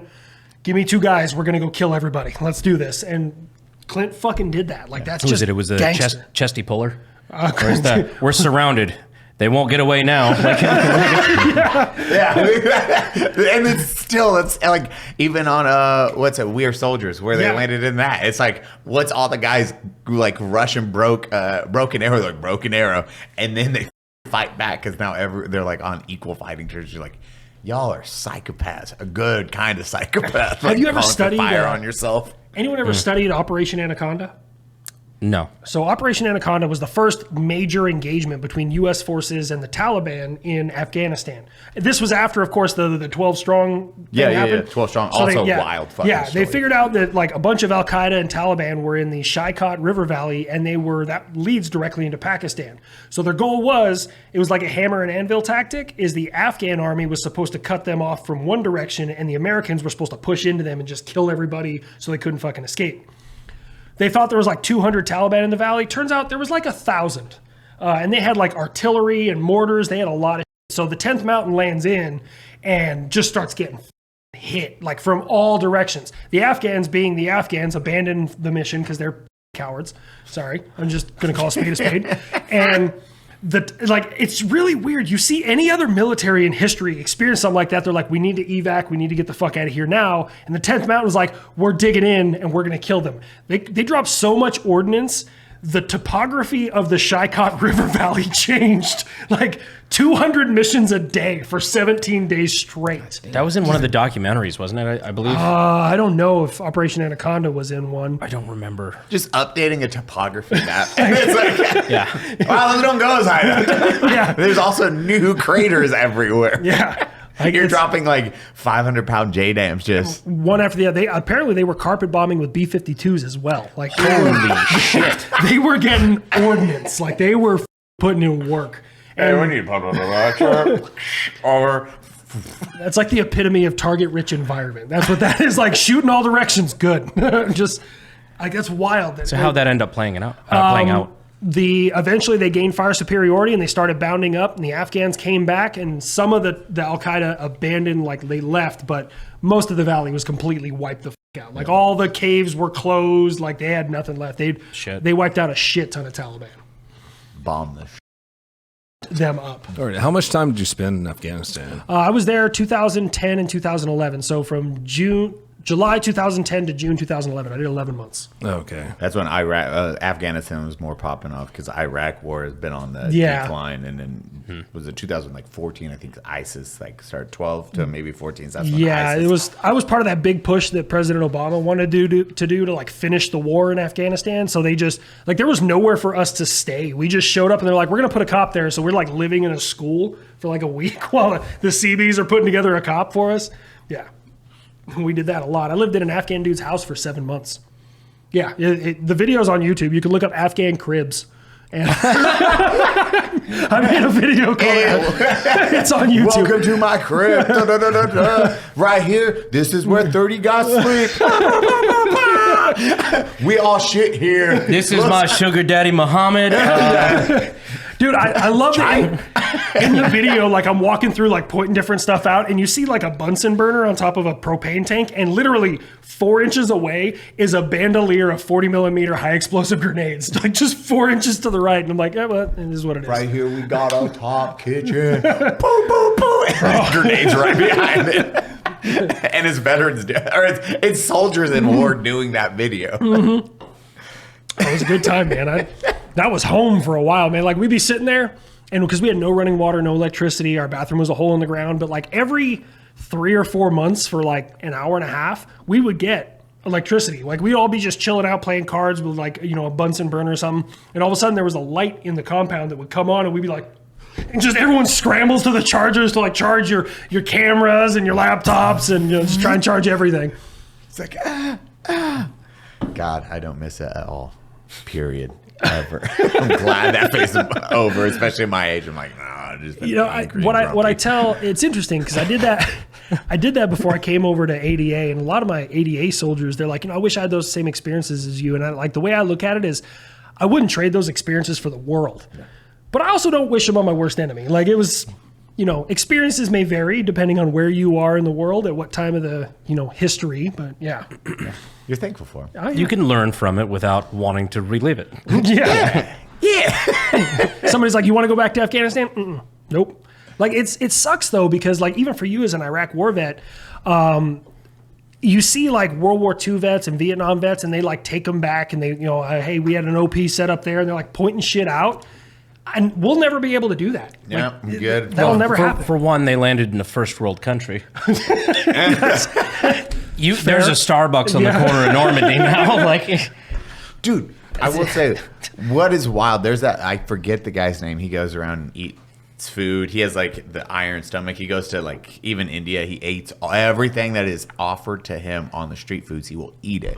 Really cool YouTube channel. But he's like, he gets deathly ill sometimes. Oh. He voted Iraq, and then watching his Iraq video, because he went as of like a year ago to visit Iraq and then interact with the people and eat the food. And he put them as like some of the kindest people he's ever met. And then you see them like offering the shirt off the back, because you did have Iraqis that would take care of you. Like you, when you showed up to their property, they'd like offer you tea and everything. And you're on edge because you're like, I don't know if he's playing, what side he's playing, like blah, blah, blah. Yeah. But is he luring me in versus is he being nice? Yeah. And dude, some of those dudes, they were like the kindest people. You'd be like, they're like, no, neighborhood is good, mister. It is all good. And you look outside and there's like 18 craters behind you. You're like, we have a different definition of good.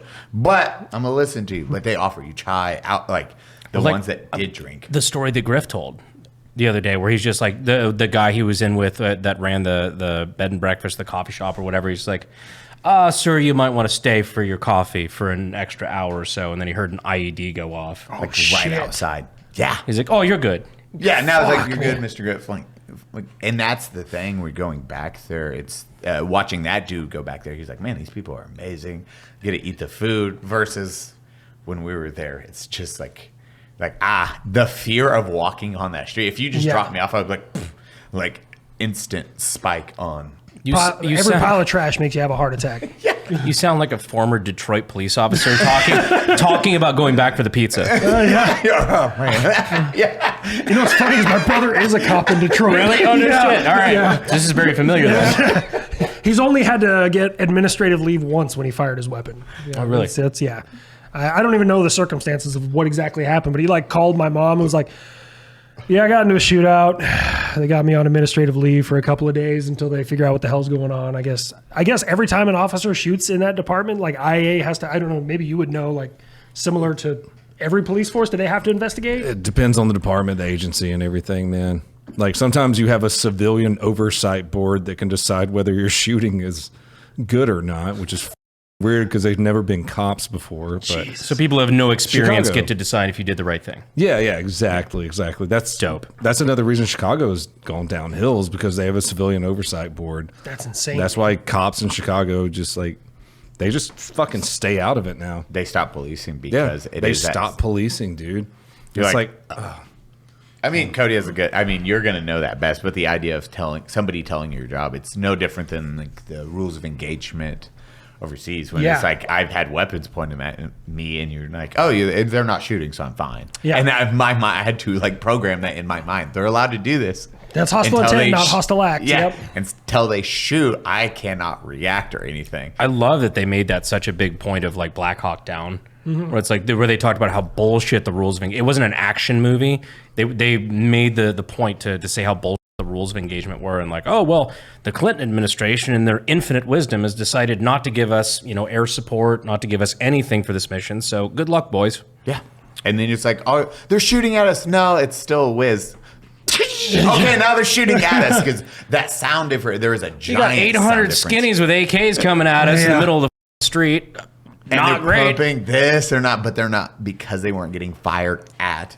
You cannot fire back. I've been in many situations, and you're just like, I still get emotional. Stress levels. I still get emotional when I see Randall and Sugart. Was it Sugart, Gordon Randall, Sugart, and the Delta boys. Yeah, the Delta guys, and that whole like last stand they had. Like, fuck, man.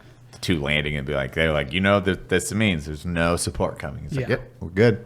And then they're still like, nope, drop us off. I'm like, all right, we need you to confirm over radio that you understand what you're placing yourself into. We understand, both of them. But I will say their KDR is pretty good. Like, the homeboys went hard. they ran out of ammo before they went fucking down. So like, their kill death ratio is And they did save one guy. Yeah. That's what's crazy. They saved one individual from that. They ended up finding, was it Michael Durant was the name of the pilot. Yeah. They ended up finding him. He had a broken back and some other shit. Got him set up. MP5, if that's how that played out. And then, or that's how, and Michael talks about it. It's like MP5 and Protect ran out, and then they just took him hostage. One of my friends growing up, his dad was one of the pilots during that operation. That's man. He had some fucking stories. Yeah. Dude, it's wild. Like that mini bird would just, I think it was like 2,000 or 10,000 dead.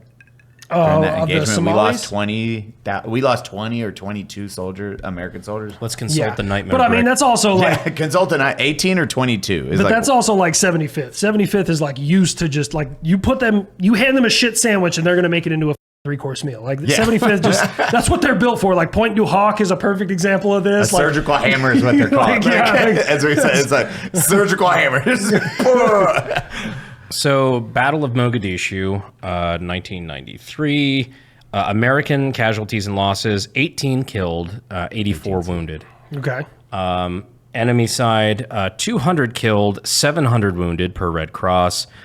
315 killed, including 133 SNA troops, 812 wounded per SNA.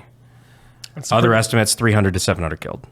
That's a pretty good kill death ratio. I'm telling you, that's 75th is there to put in work. They're not there to fucking play. There was when I came to Fort Carson, I can't remember the guy's name. If you guys remember his name, please let me know. It wasn't actually featured in the movie. He came down to Fort Carson and like spoke to a bunch of us in like an auditorium. Apparently he was in Mogadishu and got separated from his unit and like ran out of ammo and was like going building to building trying to get back to his guys, and apparently offed like 5 or 7 dudes with an E-tool. Like, oh fuck. Yeah. I don't know who this guy was, but it wasn't in the movie, and this guy was like, yeah, that's just what happened. He's like, I ran black on ammo, pulled out the E-tool, and I just started chopping my way back to my fucking guys. Chopped my way back. Dude, that's such a cool thing to say. Dude, that's just such a crazy thing to say off the cuff. Yeah. Just the action to be like, black on ammo. We're putting it work. You're pulling that handle apart because the E-tool unfolds like this. So he's just like, got it. And the next guy's like, hello. Just cracking with the E-tool. I love that mindset of like, obviously next step. That's... I don't know, like I've never gotten formal like E-tool weapons training, but does the 75th get E-tool weapons training? Like I've fucked with bayonets in basic training and shit, but like no one's ever been like, all right, you're gonna thwap this right in their coconut and kick them in the nuts. Like I have no idea. Like that's when your caveman brain kicks in. You're like, big object. What makes the grass grow? Blood grow. Sorry, you have to do those dumb sayings. Great grandfather knew how to do this, so it's in the DNA. Dude, that's like what was my biggest fear is like getting lost from your element and being by yourself at that time. Bro, that would terrify the fuck out of me. Like, I can't imagine that. Like, imagine you're just like, oh, anyone around me wants to kill me now. Like, you have no idea, and you had to make it back to your unit in the midst of gunfire and war, and you have a E-tool. That's terrifying, but it's also probably the exact amount of adrenaline you need to cleave 5 people with an E-tool. Yeah. That's not even understanding your own strength. I guarantee that first dude, he's like, oh, and swing full force, like the head's like chopping. Just took a chunk of the skull off. Also, or something. they're like 95 pounds. But yeah, that's fair. 4 died by heart attacks. Yeah. Can you imagine, like, you go to your house and there's just, like, hacked up dead bodies and there's some just blood-covered American with a shovel just, like, all right, I'm going to leave. Open the door, close the door. Yep. See you later. This is your house now? You walk in and then walk out. Thank God I didn't drop in. Were none of those open? No. These two weren't. Nice. And the 2, they're empty. So Party foul averted. Oh, Brandon, you ran into an issue today. Ooh, which you part? Want to talk about that? Which part? Your shop flooding. Oh God, yeah. Oh yeah. I wasn't going to talk about it, but I can. Like it, you know, really minor issue considering what we talked about today on the podcast. Fuck me. But yeah, no, the shop got flooded. So I mean, it's also not minor. We came back over the weekend. Like our AC had a bunch of issues, and we just came into floor soup as it melted all the ceiling tiles and it just spilled out all over the goddamn floor. So, been dealing with that. Was it just like one leak, or do you even know, or was it like the whole roof is fucked? I think it's the rocker switch or whatever is like the shut-off switch for the drip pan that turns off the AC unit if it's flooding. But the guns are okay, right? The guns are okay. Don't get me wrong. Yeah, yes, the guns are fine. I would like to see the baby. Yeah, everything's good. But yeah, no, we had floor soup when we walked in, and so we had a tech come out, and unfortunately, I hope he's okay. It seems like he's okay. He fell off the ladder. I'm sorry. Wait, but are the guns okay? The guns are okay. The guns and the tech are okay. Yeah, he apparently had to get taken away by EMS. Like it was bad. Like he fell. How far did he fall? That's like I don't think he wasn't on the roof or anything. He was just like up in the ceiling. So it's like, thank fuck he didn't fall on like asphalt or anything. But what, had you slip or? Don't know. I just get that phone call. I'm like, hello. I have like 8 things going wrong in one particular day, and then I just get that call. I'm like, great. It's okay. He was like a licensed, guy, right? Who has insurance. Luckily, I don't own his AC company, and I don't own the building. I rent, so I'm good. Okay. All right. Yeah. Brad, that's what I need you to sign this, sir. It just says I don't own this. But I'm like, it's still like it sucks, but it's like, well. God dang. Should have him on the next episode. The joys of people are like, oh well, wow, you look so much older than how old you really are. I'm like, yeah, the joys of business ownership. Fucking stress. Fucking awesome. Thank you for that. Wow, you look so much older than your age. I don't know how to take that. I don't appreciate it though. I just got my first gray pube, so we're there. Just years ago for me. I'm picking them out of the beard. It's like, fuck. I was hoping bush over here. Old gray bush. Gandalf the gay. Gandalf the gay. My gray bush. I was kind of hoping the baldness would work its way down, but my white pubes. That's called DHT, brother. Sorry, you're stuck with that for life. Oh, damn. How wise are you? Oh. You kill a Balrog, now you have white pubes. Yeah. Only my pubes turned white. Well, that won't be a problem with MANSCAPED that Chase should put in right now. Oh, we don't have that? Well, fuck me. I have tried to underhand. Yeah, we just start using shouting out code. Yeah. I've tried underhanding so many ads, and they never work out. Like, never once. Even better. Yeah. What are the betting odds on that? Brought to you by Underdog. Which we also don't have. What? Maybe. Just having fun. We're just guessing. Let me tell you about this one betting website that used to code donut at. I'm not cool enough to have promo codes. Yet. We're getting there. You will be. As long as you come and subscribe to Habitual Linecrosser. Yes, come and then subscribe. Yes, come and then subscribe. Dude, you guys, you got to hang out with Posty. Do you want to talk about that? We don't have to. Oh, you guys got to hang out. Dude, you would have been the coolest guest to have on this Just fucking not that. podcast, man. Well, yeah. Not the other thing. No, that's why it's just the Posty night. You guys got to hang out with Mr. Posty. It was a really fun time. He just hit you up one day, I think, on Instagram. Yeah. Post hit me up and he's like, hey dude, been watching you and Brandon's content for a while. Do you guys want to come hang out in Austin? Like, am I going to say no to that? No, dude. We would just randomly start talking to him at like 3 o'clock in the morning. You'd hit me up. You're like, hey dude, Posty wants to FaceTime. Like, I'm up. Dude, that's so cool. Like, this is the thing. I'm not a huge fan of rap music in general. To each their own. But like, I see the way he interacts with like fans and everybody else, and he seems like just a genuine human. Dude, he is a sweetheart. The guy, the famous person that doesn't realize he's famous. That's awesome. The best way to describe him. He's like, I'm famous. What? Thank you. I think he realizes it. He just doesn't care. No, he's just so thankful for. Just on stage, that's like watching that show and then how he presents himself to his audience, how much he truly cares.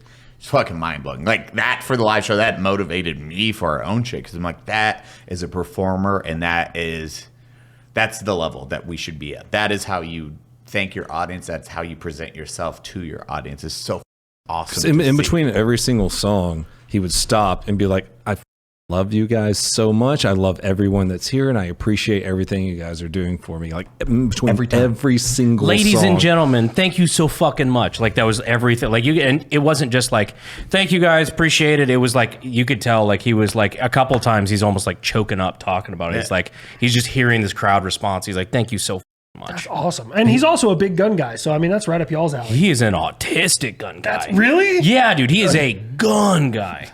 Like study level, like. Yeah. He was naming calibers I'd never heard of. That's awesome. Dead fucking serious. Yeah, That happened. I pieced out of that conversation because he's talking to Brandon, and I'm like, I have no idea what he's talking about. And Brandon was trying to keep up with him. Like he's we a were gun also guy, dude. hammered. Wait till I tell him about Mitchell. Very helpful. But no, Very like, helpful. straight up, like the guy, one of the first conversations we had, he's like, oh, yeah. Oh, you like gun? Here you go. And he shows me the picture of his op. Like, from The fucking yeah. AWB. I'm like, what the f-? I'm like, oh, you're in this to win this. Like, you're actually a gun guy. But no, he's just super rad, super chill. Yeah. Everything you think you know on that degree, like, yeah. Dude, that guy, like you know what's funny is I think it was like 2 podcasts ago, I think it was you asking, like, who would you like to see on this podcast? I think you were just asking the cameras, and I was like, man, Post Malone. Like, that dude would be fucking awesome. Like, he seems like he just wants to hang out and, like, drink and just be chill with people. Like, Definitely. Yeah, no, he did. We hung out until, like, I think 7 in the morning. Yeah. We got back to the hotel. Yeah. It was a good time, man. It was super chill environment. Like, we went to the VIP thing. There was like 30 people there. And security came around like 2 in the morning, 3 in the morning. They're like, hey, everyone, you got to leave now. You got to leave now. Posty's like, no, Brandon and Cody are staying.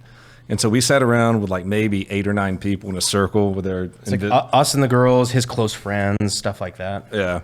And they threw on the DJ there was playing like country music, rock, and Posty's just singing all this early 90s country music. We got to hear his voice sing that country music. We're like, this is another show. This is awesome. We were just all like, it was like an invisible campfire. Dude, we were just geeking out the whole time. There was no DJ. That was Posty was playing that from his cell phone on a Bluetooth speaker. We were just boys hanging out. Yeah. That was a good you time. were there too. You got groped by him. Yeah, he me.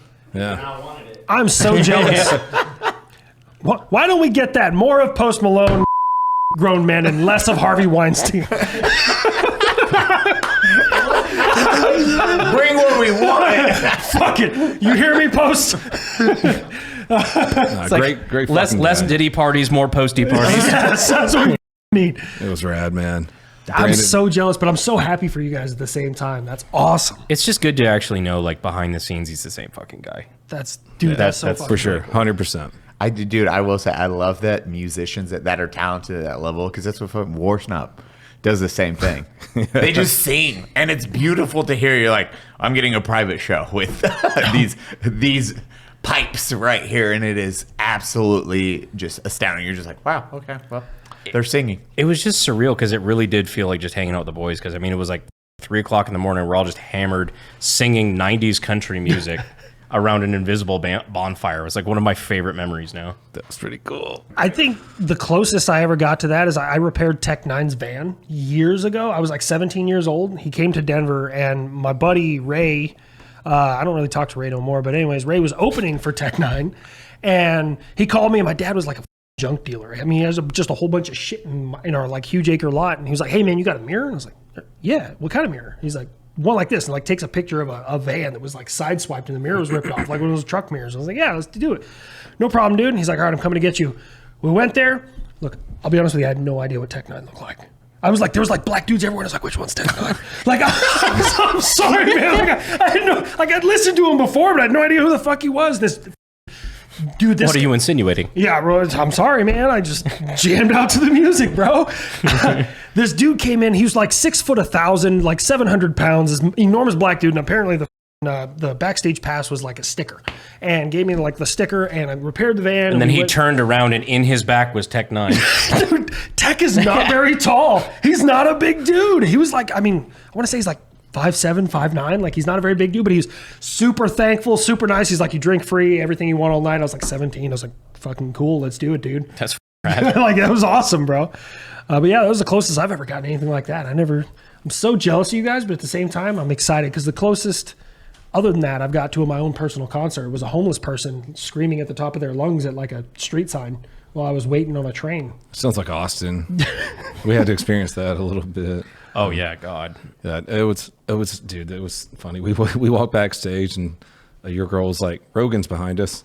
Oh yeah, yeah. Yep, I forgot Joe Rogan was there. Yeah, because I was like, we were looking at him from far away. We were like, it might be Joe, like the physique and everything like that. Yeah, it kind of looks like Joe Rogan. But like the last thing we want to do is like go to a VIP and just start bugging people. Like, hey man, picture. Yeah. But sure. Damn, literally our first interaction is I asked for a picture with you. Well, I fucking like, you know, we're in the same industry. Like I like, you know, I love you now. Oh, thank you. But no, I like legitimately, it was just kind of weird because it's like as soon as I heard the voice, I'm like, oh, that's Joe Rogan. What do? How do I act on this? I don't know what to do with my hands. You remember when he first saw us? He's talking to everyone up there, and he sees. Did you see, when he noticed us? He saw us, and he goes. And no, I didn't see that. Wait, what poster? Posted that. Oh, I thought you were talking about Joe Rogan. I was like, he does this. Yeah, and he looks at me. Okay, that I do. I'm like, now I don't remember when Joe Rogan acted like a. No. No, it was kind of funny because I didn't know if we were, you know, impeding on anything. But. Yeah, because we were trying to stay in our own little corner with everyone. There's like a bunch of people out there. We're just like, we'll stay to ourselves and, you know, not run over and try to get a picture or anything. That's a wonderful time to be alive, though, that YouTubers are rubbing elbows with like musicians. And I mean, Joe Rogan, like he's also, I mean, he's a podcaster. But he started out as TV. I don't know where you would put UFC. him. Yeah, he's a jack of all trades. Yeah, he's all over the place. Like each thing he does is just this touching gold and being at that spot of number one where you're like, Joe, we're coming for you. That's the goal. At least here, if we can get 2 or the top 5, we get put on 7 in the top 5. I'm happy. Which, by the way, please rate us highly on Spotify, on Apple Podcasts. That goes really helps us a lot. Yeah, literally just reviews and 5 stars. If not, Eli and Brandon and Cody have all told me I cannot come back. Yeah, see, that's true. Sorry, if you want more missiletism, you got to fucking rate us high. If you want Northrop Grumman to assassinate us, we're not going to have it. Well, I mean, for context, though, Posty is like 29. Yeah, is he? Yeah, he said it on stage. He said he recently had a birthday, or was it his birthday, or something like that? I think he was just saying his age. I don't know, because the one time he was like, "So I'm 29 today," and everybody thought it was his birthday. So I started singing. He's like, "I didn't turn 29 today." As of today, I just bad verbiage. Okay, here is. Dude, I just love people. But like my thing is, he grew up around YouTubers. Like he grew up in our. I mean, I'm fucking 28, so like it's. Okay, you know you're older than me. I was gonna say I'm not the oldest person here, right? No, that's me. How old are you? I'm 37. Okay, yeah, I'm actually second youngest. I'm a baby, and I'm 34. Ooh, yeah, dude, it's a new wave too. I mean, you're looking at people when YouTube started up until like 2016, 17. Everyone was watching YouTube videos on mobile. That was 95% of content of YouTube was consumed on mobiles, and now we're in this direction where it's like pre-COVID. It was 50-50. Yeah, is now like you have TV for long form. People are like pulling it up. I watch now like Papa Meat or what a lot of those things on TV when we're eating now. I'm like, exactly. That's your background music when you're just like cleaning or like cooking food or something. You listen to our friends on the fucking TV. And we never do think about that. We went from computers, you'd only watch it on a computer, crazy idea to watch it on a phone. Then it went strictly mobile, and then you started targeting mobile. And then, guys, remember this crazy time? Vertical, you were called a retard if you filmed vertical. Yeah. Like for the long time, it's like, you idiot, you piece of shit. Why would you film vertical? And then that took off because of TikTok. I was like, I don't want to talk about my vertical videos. And now you're horizontal. And now I'm horizontal. Yes. And now we're like, now we're consumed on TV, which is a wild thing. People like put on the podcast for 2 hours, and they're just like, it's the new TV, like because you get to actually choose what you like, and it's aging up. Like our parents are now watching YouTube TV. Yeah, well, I mean, the other thing is it was also really strange to me because, like, you know, I started out with TikTok and, you know, Instagram Reels and all sorts of, and then I got into YouTube and I was still doing the vertical. And this beautiful human over here, I was like a 90% solution, and then he's like, "Have you tried this?" And I was like, "Fuck, let's do that." And now it works. So now we got the horizontal. And I remember after I posted the first video, I was so nervous to post that first video. I didn't want to tell Eli. I didn't want to tell anybody. I was like, it's longer than I normally make. I hope it's funny enough. Like, I hope they enjoy the characters. Like, it wasn't, and you failed immediately. You yelled at me. It hurt right here. Yeah, of course. And it fucking crushed. And then I remember somebody like tagged me on Twitter. They had it on their like 65-inch TV, and it was one of my characters. And I was like, dude, that felt so good. Like, that was such a cool feeling. I was just like, God, that's awesome that I get to make people that happy. Well, speaking of which, can we talk about it now? Yeah. Where can people now find you? Oh, we talking about that? Should I say it? Obviously, we're not going to ask a second question. I have an exclusive series along with all of my other long form videos coming to Pepperbox. And probably by the time this airs, it'll be there, won't it? It's already on Pepperbox. Yeah. We got you in the long form, and now you're tackling. I love that it's same for Nick's. It's like long form. Once you taste the long form, and then you're like, well, fuck the short form. Yeah, dude, it is. Like, instantly, you're just like, boom, boom, boom, dude, boom. I started and I got a little bit faster at it. And ultimately, it's time. Like, that's what, even with you guys, it's time. Because, like, you all have editors and stuff like that. And I was like, I'm one of those, I have such a tism, I want to do it myself before I tell anybody else. And I think that Eli appreciates that. And so I started figuring it out, and I started getting faster at it. And I'm like, okay, now I can coach someone else how to do this once it starts doing well for me and free up more of my time, so that way I can do something else and create more. And like, but right now the army, Jesus, Uncle Sam sucks. My asshole's all callous. It's all just it's fucking. It's like my knuckles. Dude, it's just my knuckle. Fuck. Man. It's like elbow skin down there. Dude. If I were to like skydive naked, I would whistle. Okay, let me put it that way. Like, dude. There's your new shirt, dude. Butthole callus. It's a medal. Yeah, just I'm butthole. I don't feel anything back there, and that's what's. Oh man. Dude, what is it? The green weenie rarely comes lubed. Oh, dude, it never comes lubed. I'll be sitting there minding my own business, doing like answering emails, and here comes Uncle Sam with that schlonger just bouncing around the corner like, God damn it. I've never met somebody who's like Slender Man. It's just Uncle Big Uncle Sam. Cryptid Uncle Sam. You're cryptid Uncle Sam in the woods in his pinstripe red and white suit. Just General Millie. Just peeking out from trees. You just see a silhouette of rolled sleeves and a top hat with a baseball bat hanging between his legs. Fuck. We're gonna have to get Nick Cryptid to fight Uncle Sam Cryptid, dude. Oh God. Let him retire. Did you hear about Nick's Cryptid? No. Oh God. Go on, Cody. Oh no. So imagine Nick going through the woods with just a wife beater on and nothing, like no pants, no underwear or anything. Full Winnie the Pooh. Yeah, just chasing you through the woods. Just shirt cocking it up. I just like Winnie Poohing it. Oh my God. I love like when women do that. It's like a flag over a conquered castle wearing your shirt. Yep. When men do it, it's like you're just a gay wizard.